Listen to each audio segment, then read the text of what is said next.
Wolna elekcja. Elekcja viritim, wolnej źrenicy oko. Dowód na to, że demokracja szlachecka była drogą donikąd? A może wręcz przeciwnie. Jeden z najciekawszych projektów politycznych epoki. Dzisiaj Lotr zaprasza Was na wycieczkę w miejsca, gdzie niegdyś szlachta królów wybierała.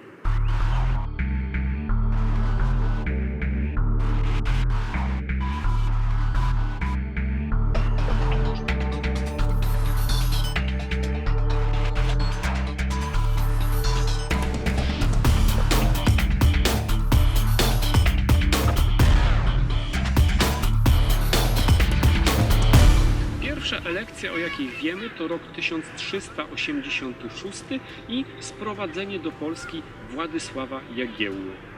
Zdziwieni? Dlaczego zatem o elekcji z 1573 roku mówimy jako o pierwszej? Ano dlatego, że była to pierwsza wolna elekcja. Co to znaczy?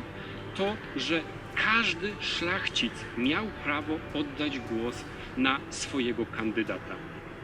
Plany takiej elekcji powstawały już za czasów rządów ostatnich Jagiellonów, ale dopiero po śmierci Zygmunta Augusta, zagrożona zakusami senatorów szlachta, na kilku zjazdach przygotowała projekt elekcji viritim, wolnej elekcji.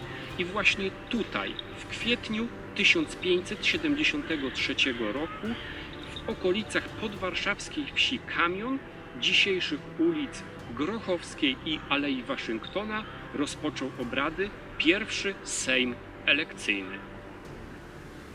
Zanim jednak doszło do wyborów króla, Interrex, którego rolę pełnił prymas, zwoływał Sejm konwokacyjny.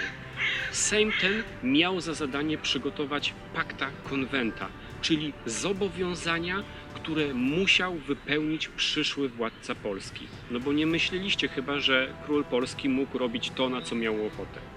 A były to zobowiązania nie byle jakie, chociażby odzyskać wszystkie ziemie, które odebrała nam Moskwa, albo wpłacać co roku do Skarbu Państwa 450 000 dukatów. To w przeliczeniu na współczesne złotówki daje kosmiczną sumę około 0,5 miliarda złotych. Dopiero potem można było rozpocząć Sejm elekcyjny. Przybywało na niego od 5 do nawet 40 000 uprawnionych do głosowania, co wraz ze służbą mogło dać nawet ponad 100 000 ludzi. Głosowano podobnie jak współcześnie, czyli województwami, poprzez z reguły dawanie kresek albo zapisywanie swoich nazwisk obok nazwisk tych, na których elektor chciał oddać głos. A kto mógł kandydować? No, na dobrą sprawę to każdy. Oczywiście musiał być stanu szlacheckiego, ale poza tym nie było większych obostrzeń. Kandydatem mogła zostać na przykład kobieta. Chociażby Krystyna, królowa Szwecji, którą wspierało część polskiego duchowieństwa. Ale bywały też kandydatury bardziej egzotyczne. Na przykład w 1669 roku ktoś zaproponował Hana Tatarskiego, ale też nieco bardziej przyziemne. Podczas jednej z elekcji szlachta zażądała króla Piasta, czyli Polaka. I wtedy Zamoyski wysunął kandydaturę Imć Słupskiego, osoby nikomu nieznanej. Na polu elekcyjnym zapanowała cisza, a potem buchnął gromki śmiech. Ale Słupski wyszedł na tym wcale nieźle. Król Henryk Walezy uznał go za honorowo pokonanego rywala i sowicie wynagrodził. Wszystkich natomiast przebił pewien egipski mnich, który w 1669 roku wysłał pismo do Interrexa, a w tym piśmie zalecał kandydata na koronę królewską 22-letniego mnicha z zakonu Barnabitów. No cóż, szlachta, która z reguły skąpiła pieniędzy na królewskie orzenki, w tym wypadku miałaby problem z głowy. Kandydatów starano się odpowiednio zareklamować, opisując zalety ich charakteru, przymioty ciała, pobożność, ale także stan sakiewki. Wrogie kandydatury należało odpowiednio zohydzić. I tak na przykład potrafiono zarzucić kandydatowi, że jest za młody, albo że jest za stary, albo że pochodzi z nieodpowiedniego kraju, albo że ma francuską żonę, no bo wiadomo, będzie agentką wrogiego państwa. Przed Karolem Lotaryńskim ostrzegano hasłem „Strzeż się Polaku świętej inkwizycji”, a Henrykowi Walezemu zarzucono dużo poważniejszą rzecz, bo pedofilię. A trzeba wam wiedzieć, że czasem takie paszkwile mogły naprawdę zaszkodzić. Na przykład, kiedy oskarżono Francuzów o przekupywanie szlachty, to Senat zdecydował się na wykluczenie kandydatury księcia Kondeusza. A kiedy już policzono głosy i okazywało się, kto wygrał, to nie tak szybko. Z tym wyborem na króla to nie była taka do końca prosta sprawa.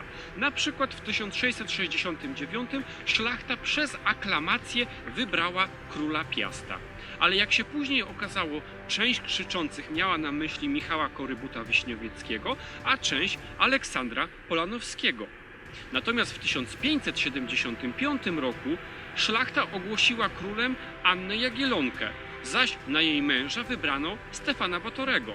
I kiedy wydawało się, że wszystko jest jasne, prymas uchański Interrex zlekceważył zdanie szlachty i królem ogłosił Maksymiliana Habsburga. Często w takich patowych sytuacjach decydujące było to, kto pierwszy przybędzie do Polski i zdąży się koronować. W ten sposób koronował się na przykład Stefan Batory albo August II Sas. Ten ostatni zresztą miał z tym duży problem. Okazało się bowiem, że drzwi do skarbca z regaliami są zamknięte, a ich wyważenie obłożone było klątwą kościelną. Co więc zrobili panowie bracia? Ano, wybili dziurę w ścianie, przez którą wynieśli insygnia koronacyjne, a drzwi i zamki pozostawili nietknięte. Jak to więc było z tą elekcją? No cóż, przyznać trzeba, że ten arcyciekawy system mógł dobrze funkcjonować tylko przy świadomych i niezależnych elektorach.